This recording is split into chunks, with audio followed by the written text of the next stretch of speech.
Hey guys, so it's Thea. I'm back. Well, apparently we got cut off the last time, so I'm gonna make it a part 1 and a part 2 vlog. So I'm sitting in this little kitty race car here, having a good time with that, I guess. I want to go over here by the mushroom. It's like a really cool backdrop here. Boys love shrooms. Alright, let's check it out.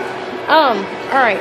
So where was I? I said leave in the comments below if you know the name of that serial killer who gassed all the women.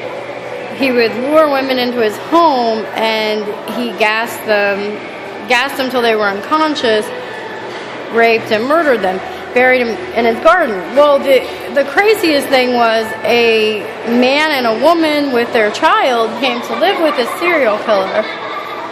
That's some creepy laughter right there. Hang on a second. See if we can get it. Hear that again. Okay, so he ended up having a man and a woman and their child come to live with him at his house. Well, anyways, it turned out that she had wanted an abortion, and this was back in the day of abortion being very, very taboo. So, but this doctor said he could do it, when of course he couldn't.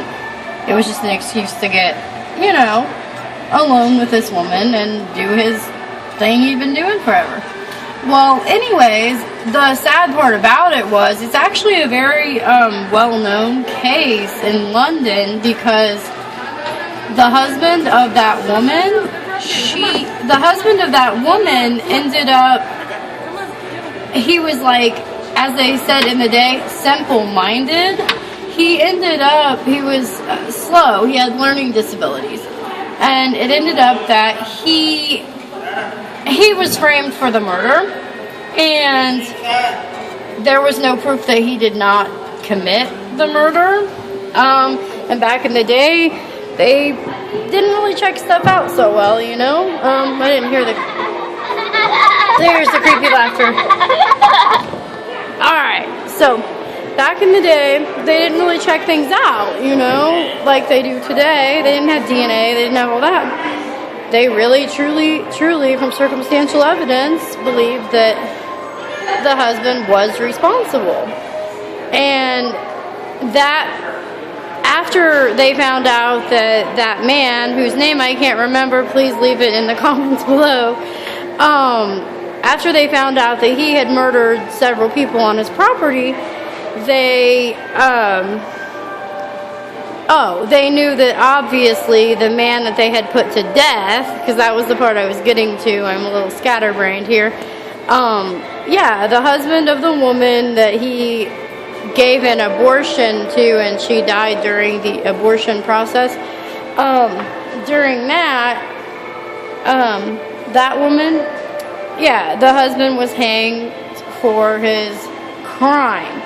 Well, when it came to light that this man, again, name, comments, when it came to light that this man had done all these murders, they knew that the man they had put to death was innocent. He was only 25 years old. Can you imagine how sad that is? He's a 25-year-old man. Creepy laughter again.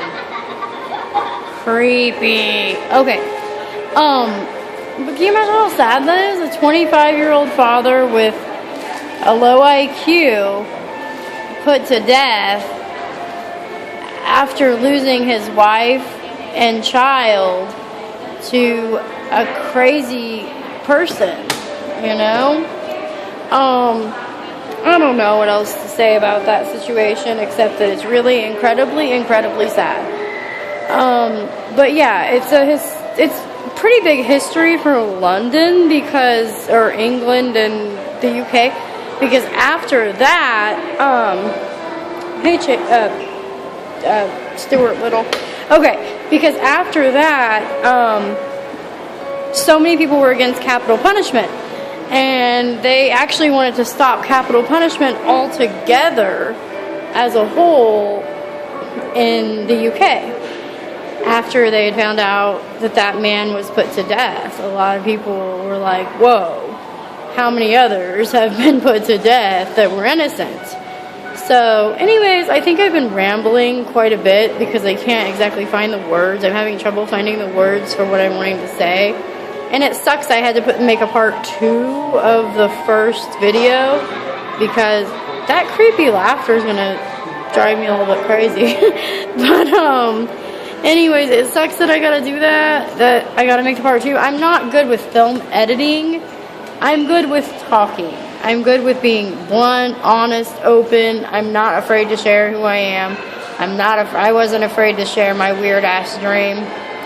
And yeah, that was a weird one because like I said, I remember I was with a friend also in that dream, a female, and it was like we worked in a law office and the old man was an attorney. The old man I was doing the tricks for, you know. He was,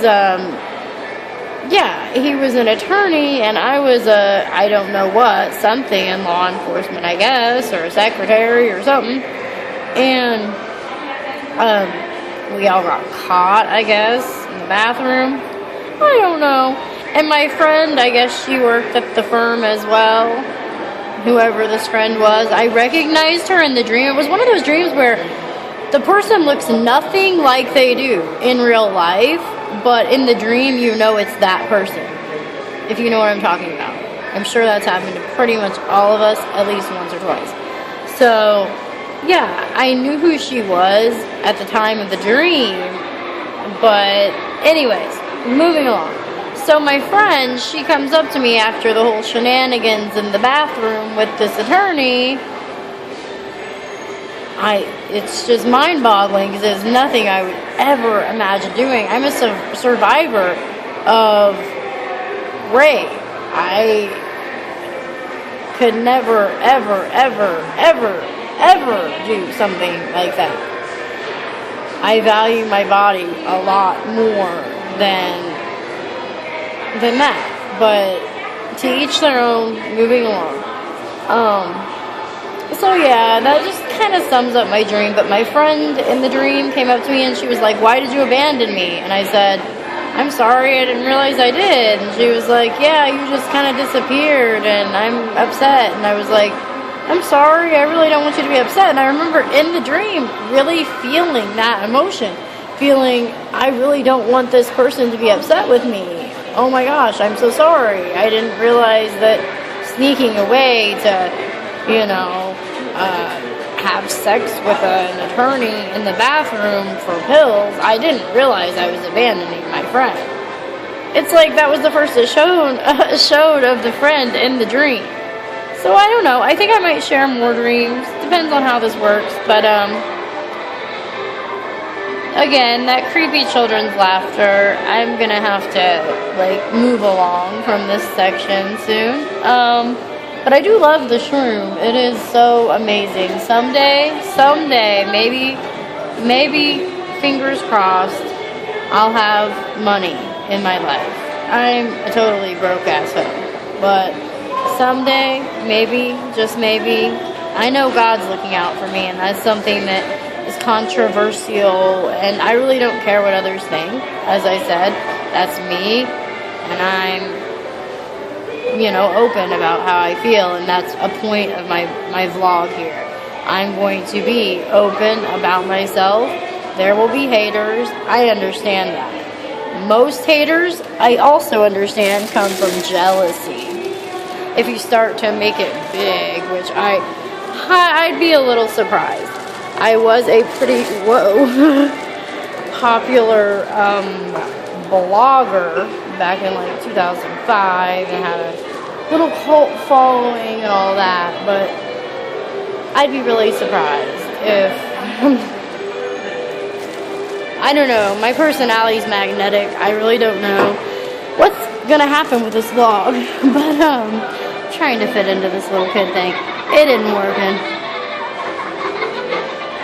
Do you guys hear that? Okay. It's just the ghost children over there in that car. No problem. But, anyways, as I was saying, if my YouTube channel were to happen to get, you know, followers and da-da-da, like my blogs used to back in the day, yeah, I know that haters come with it, and I'm fully prepared to deal with that if the time comes.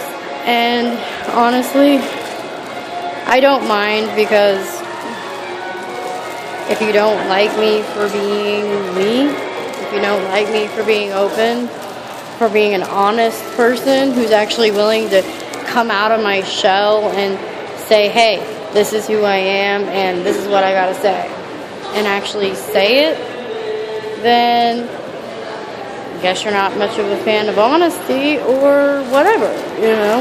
And I understand not everyone's gonna like me, so either way, it's all good, and I'm happy, and I'm actually having a very good day today when it comes to, what do you